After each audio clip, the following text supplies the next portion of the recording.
Chapter 2. Alouette. Alouette, can you hear me? If the doll hadn't called out that name, she would have forgotten it. That's my name. Unable to move a finger or turn her head, the girl awoke confused and afraid. Her heaving breaths were the only way to sway her claustrophobic frame of vision. Half closed from exhaustion, her right eye darted from the ceiling to the top of the window beside her bed. Bandages plastered her left. She couldn't turn to see that she was on a bed, but the material resting against the pale skin of her right hand, right heel, and left knee felt like fresh linens. Knee? Sweating, she forced her body to move as if fighting sleep paralysis. The fingers on her right hand twitched into motion, and her muscles pulled against each other as they wrung out the atrophy. But she couldn't move her left arm or leg below the knee because nothing was there. Being unable to see it made her all the more anxious, to the point that her blood chilled and she lost her breath. The poor girl had no idea who she was or why half of her limbs were gone. "It's okay, Alouette." A boy's voice came from a little rag doll with brown hair and button eyes. Its soft, sewn paw of a hand balanced itself on her pillow. "Don't be afraid. Everyone has been taking care of you since the war." The doll hopped down from the bed and into the hallway, ordering another doll to prepare drinking water. This was probably her house. These enchanted dolls were her friends. Maybe she never had those limbs. If so, there was no reason to panic. The thought oddly soothed her, and her breathing settled. Answers would come. When the first doll returned, strings emerged from its back, hooking onto the ceiling and hovering over her in a loose net. "Is it okay to lift you?" Yes, Alouette croaked out before staring at the doll, wondering what its name was. Its button eyes stared back. "Do you not remember?" The flimsy doll drooped like a leaf.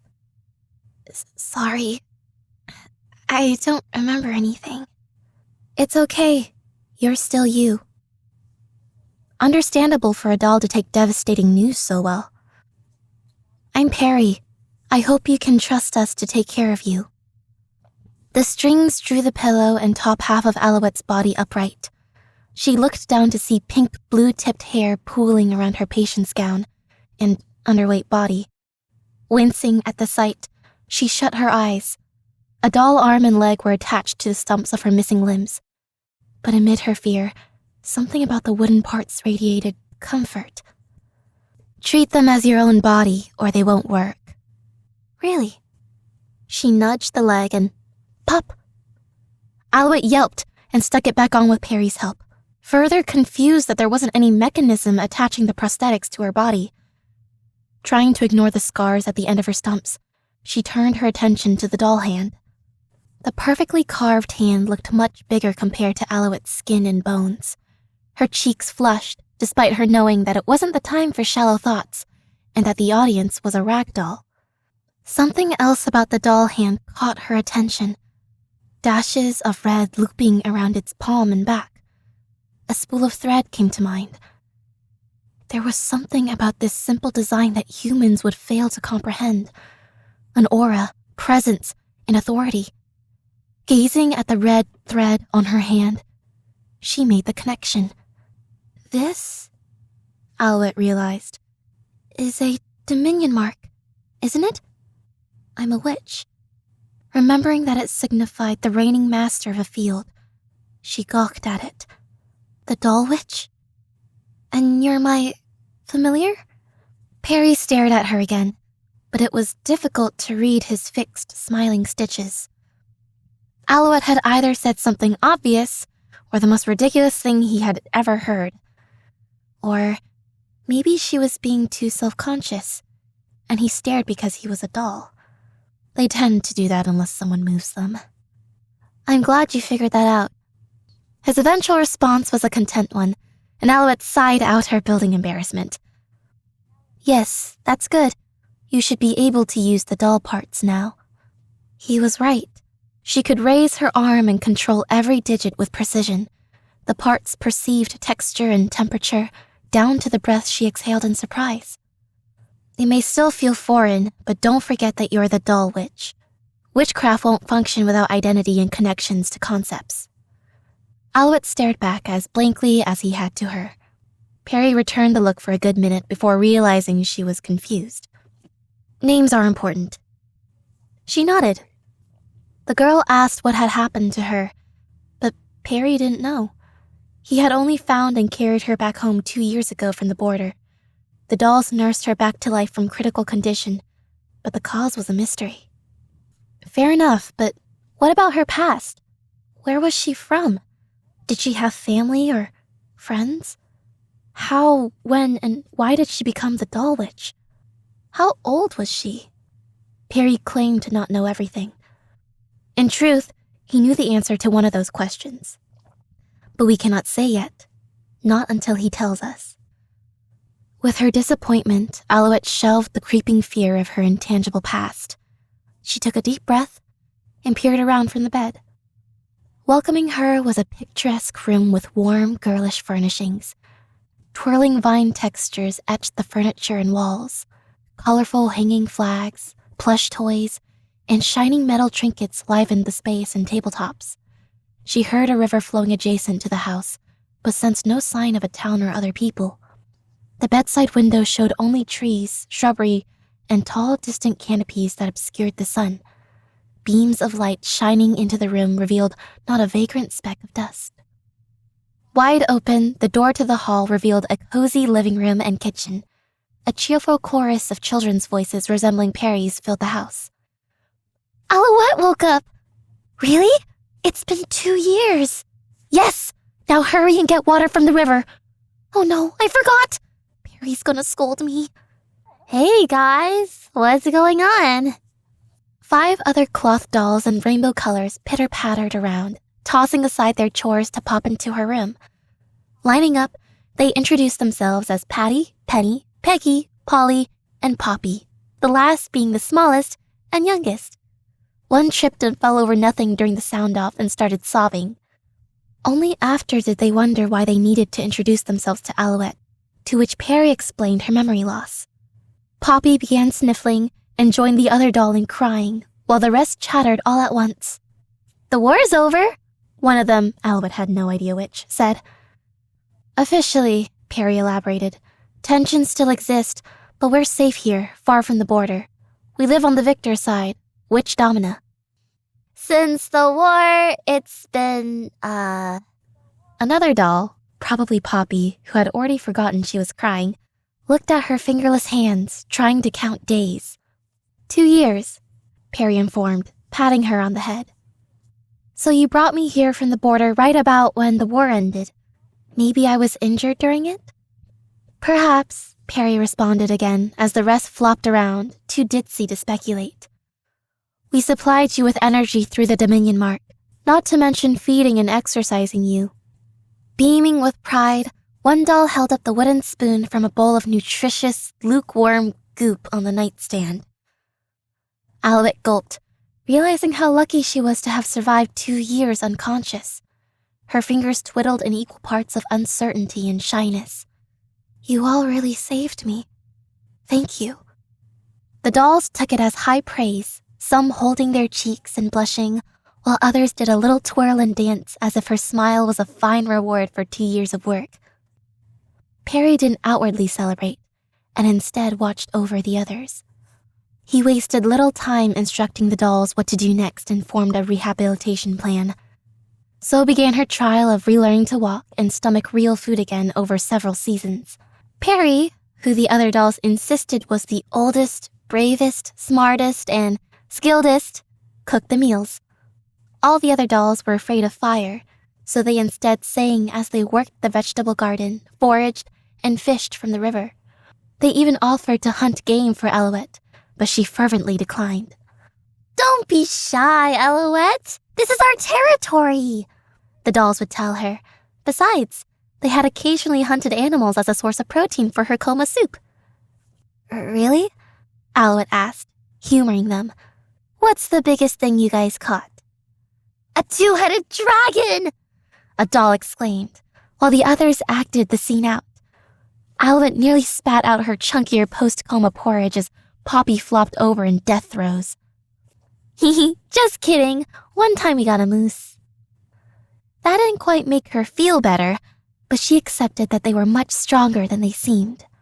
However, the dolls beside Perry didn't seem to comprehend their powers. They preferred to waddle despite being capable of zipping around using string witchcraft. It didn't even occur to them that they could save themselves from stumbling, which always ended in sniffles and soothing from Alouette or Perry. Fixing her appetite and getting along with her housemates went smoothly enough, but the physical therapy was unbearable. Despite the doll's extensive care during the coma, Alouette's motor functions didn't agree with her. Most days, she could take but a few rocky steps. Even short sessions ended with sweat and dizzy spells. This was with strings propping up most of her weight. 30% is still too harsh, Perry noted, recalling his strings after a session. It'll be okay. Follow your own pace.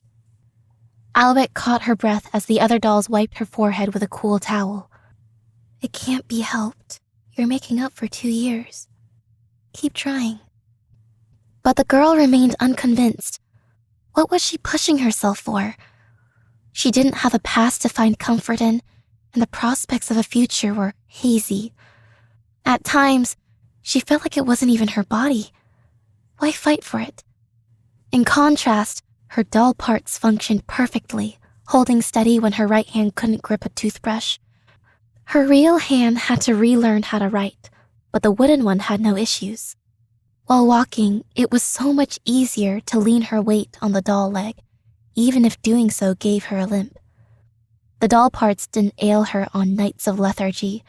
They could use witchcraft that made human limbs redundant. They were so perfect compared to her scarred body and face. Oh, her face. It was what she hated the most. Her left eye was blind and cloudy, and its marred lid couldn't close. Rough, discolored skin all over her body hinted at whatever torment she experienced 2 years ago. She hated looking at herself in the mirror. If another person saw me, they would feel sick. The poor girl, with tears in her eyes, she wondered if it would be easier to be a doll. Do you want to be one? Perry politely asked the night she confided in him. High-quality parts look realistic enough to be organic. A glass eye could replace yours. With witchcraft, you'd be able to use it like a real one. She needed to make sure his question wasn't rhetorical. Is it really possible? Well, Perry wondered. For the doll witch, it's natural. Everything could be replaced, but what would happen to her current body, all the blood and organs? Would it all be replaced piece by piece? Or would she transfer her soul to a doll that looked like her? Sitting in bed, Alouette held her head with one hand and squeezed her blanket with the other as she remembered. Witches can morph their bodies into their affinities. This fact had always been a contested point between humans and witches, the latter deemed monsters because of it. A dragon witch could grow scales and wings. A sea witch could sprout fins and shift between a humanoid and aqueous body. Some had become deep sea creatures and never ascended again. Witches simply needed the connection and desire to transform, and it could happen either over time or instantaneously. Some, like Cartography III, never care to change. Most witches alter parts of themselves, becoming demi-humans. The final fraction of which kind has and will continue to reach for their epitome, the abyss, sinking into the depths in exchange for their humanity. How frightening. Despite all the times she imagined being a doll free from pain, Alouette hesitated once the choice was within reality. You would do anything to return to a human body if you became a doll. Don't do it. You may think it dramatic to say anything, but you do not yet understand. She was right. That is who Alouette was. Like you, she just did not know it. But this girl was strong. When it mattered the most, she decided to be.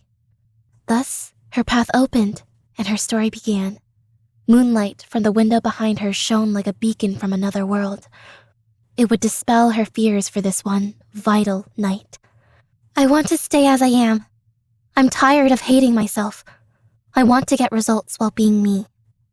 Perry didn't understand, but nodded. Then human you'll be. Days later, Perry asked her to accompany him to the underground workshop located down the hallway stairs. Alouette made the walk from her bed by herself, sighing in relief when she reached and melted into the desk chair. Well done, my dear, Perry praised, bringing out her radiant smile. Today, she was especially excited. He had promised to make her an eye patch. The doll darted around on magical strings, arranging cloth and thread before starting up the sewing machine. Alouette watched with bated breath, expecting him to get caught and sewn to the piece and work. Instead, Perry manipulated all parts of the operation, even the foot pedal, with expertise. A black, clover-shaped eye patch was finished in a swift minute. Alouette gasped in delight as he helped her put it on, smiling at her reflection and showering Perry in thanks. He tilted his head and bowed. Maybe people won't be as scared when they see me. Perry hadn't realized she was concerned about that. You have nothing to worry about. You're lovely no matter what. And, looking down, he tried to find the words. The doll couldn't understand the hearts of man, but wanted to reassure her. His response was a logical one. Because of the war, injuries must be a common sight. People may be used to it. Alouette understood and hugged him to her shoulder with a laugh. After saying thanks again, she shuffled around to admire the workshop.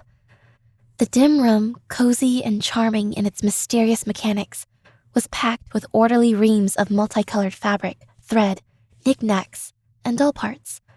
Poking the walls and displays in the right places would make them flip, springing out even more material. Despite being multiple times the size of the house above, the volume of materials cramped the space.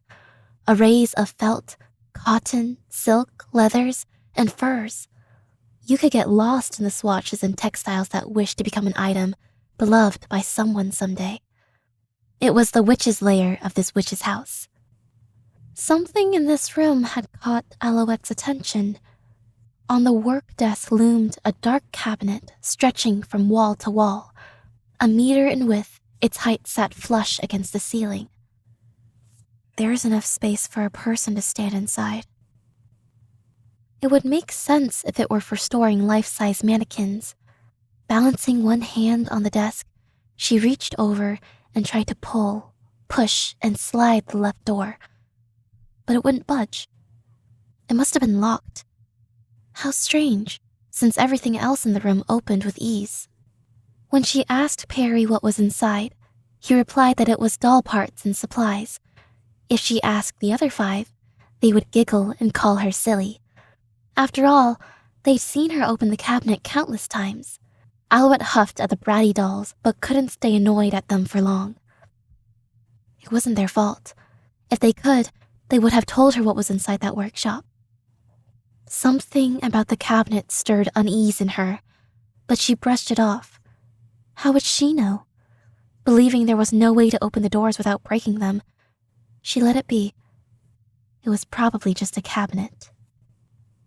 With time and effort, Alouette recovered enough to move on from the patient's gown and now wore an outfit from her past self's closet. At first, she doubted if she was worthy of the numerous clothes inside. The styles and sizes were so varied that Alouette didn't think she could or would wear most of them.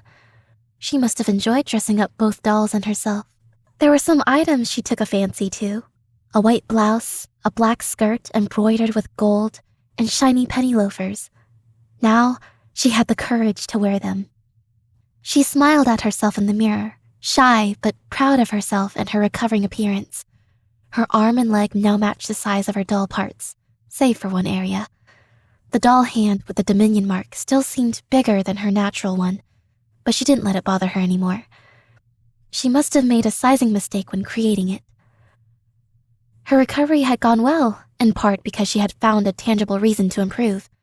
It happened half a year after her awakening while reading a history book from the living room shelf. Turning a page about some terrible plague, an old map that had been inserted into the book greeted her. The paper, ink, and aesthetic were completely different from a separate source. Like a film, the black ink danced as the drawn trees rustled, water swayed, and clouds drifted across the parchment. This map was handmade. The writing and soft indents left from where the mapmaker had drawn his pen were proof. There were no harsh lines, no scrawls made from haste and indifference. It was the culmination of a certain man's craft and passion. Upon tracing her finger along the roads, the map's image shifted and narrowed in scope. Soon enough, Alouette found a cliff that she recognized and the river that it flowed along. It was the area that she resided in, though the map showed only forest and no buildings where the dollhouse now stood. Her face lit up. Using the familiar land as a reference, she figured out how close the town at the corner of the map was. A town labeled Callum. It was far, but doable for a healthy person. Just several hours of walking to have contact with other people. Although pursuing her memory was a factor, Alouette yearned to talk to someone. She hadn't admitted this to the dolls, not wanting to sound ungrateful or give them the wrong impression. With a fluttering heart, she jumped up to pace around for as much practice as possible. Inspecting her new window to the outside world, she spotted a closer landmark labeled Hidden Flower Valley. Once her health improved, she could go there as a trial run. As Alouette wished she could meet and thank whoever made the map, she noticed a swirling glyph in the corner. Cartography the Third? I wonder what your real name is. She analyzed the cursive puzzle of a title next, which read Witch Domina, Province of Autumn, East, and was dated 101,761, meaning it was drawn 270 years ago. Alouette swallowed her anxiety. Surely the town still existed. Even if it didn't, she could work from there. And what about cartography? Was he still alive and making amazing maps like this one? Alouette hoped so. His work had given her the heart to. A year after she first woke up, Alouette was ready to begin the trial run out of the doll territory. Explaining her plans to the dolls had gone well. In fact, they took it so well that they robbed a passing traveler so she could get a head start. "Ta-da!" they sang, presenting an unfortunate stranger's rucksack. Mortified and disappointed at missing her chance to meet another person, Alouette scolded the dolls. "You shouldn't steal things! You didn't hurt them, did you?" The dolls grumbled a guilty response that sounded like, "Not a lot," before arguing back. "You're always changing your mind. Sometimes it's okay, sometimes it's not." "Really? Was I that terrible?" Perry, who hadn't joined or stopped the theft, asked the dolls to be good and listen. "And Alouette, please forgive them." The traveler had entered the territory and ignored warnings to leave. This took her aback. Outsiders had been kept away? Porcelain dolls occupied the forest, but she assumed they were friendly lookouts. After all, they had been nothing but welcoming and gave alerts about animals and the weather. She never questioned what their role was. That night, she couldn't sleep. Why didn't the dolls ever tell her that they had been warding off people? To Perry and the others, were humans as unwelcome as wild animals? Is that what her original self thought too? The girl didn't feel like herself. To get her mind off things, she unfurled cartography's map in bed. Perry, noticing the lamplight after tucking the rest of the dolls into their basket, knocked and entered. Alouette scrambled to hide the map, smiling sheepishly as Perry climbed onto the nightstand. "It's okay," he said, his little legs dangling off the edge as he sat. Dolls are fine with staying one way forever. Humans are different. But she needed to be careful. Upon leaving the territory, her powers would plummet. It was the same reason why the dolls never left, as they would become immobile without a witch dependable enough to give them energy. "I won't go far. I'll explore the area for practice and come back. After all, I still live here. Right?" Alouette awaited Perry's response, as if he'd be the one to kick her out. Perry brought a paw up to his smiling stitches, and chuckled for the first time since she knew him. Of course. I don't understand why, but I know you'd be sad if you stayed here forever. She smiled back. Say, how did we meet? Did I make you and you got a soul eventually? She had always assumed so. Perry lowered his hand, switching back into formalities. Inanimate objects can't form souls. They might develop a consciousness, but it isn't a soul. What's the difference? Their emotions and thought processes are limited. Also, they can't go to the soul constellation. Go? Death, he answered. But as a person, you have a soul, Alouette. I hope you never leave for the soul constellation, even though I'm sure there's nothing more peaceful than the afterlife. Perry drooped the same way he did seasons ago upon hearing she had amnesia. As for how we met, since childhood, we've always been together. I don't remember a time when we weren't. Despite being the dependable and mature one, he was as vulnerable as the rest. Alouette scooped Perry up and rubbed his cheeks with her thumbs. He tilted his head, wondering what she was doing. She wasn't quite sure herself, but stroked his felt face until he lifted his head like a flower revitalized by the sun. As the two said their goodbyes, she realized something. Perry, if we've always been together, why don't you know anything about my past? He turned around from the doorframe to stare at her again. The past is something you decide for yourself. Perry declined to say anything else about the matter and returned to the living room to be with his siblings. He never slept in the basket with them, instead slumping beside it like a guardian, as if everything would be taken away if he ever let down his guard. Alouette didn't think too deeply about his words as she drifted to sleep. Surely he meant it in a motivational way, that she had to find and accept her past on her own. It would fall in line with all the support he had shown her. What a gross misunderstanding. If the girl had known the meaning behind those words, she would have run away in the dead of night from this dreadful, solitary dollhouse.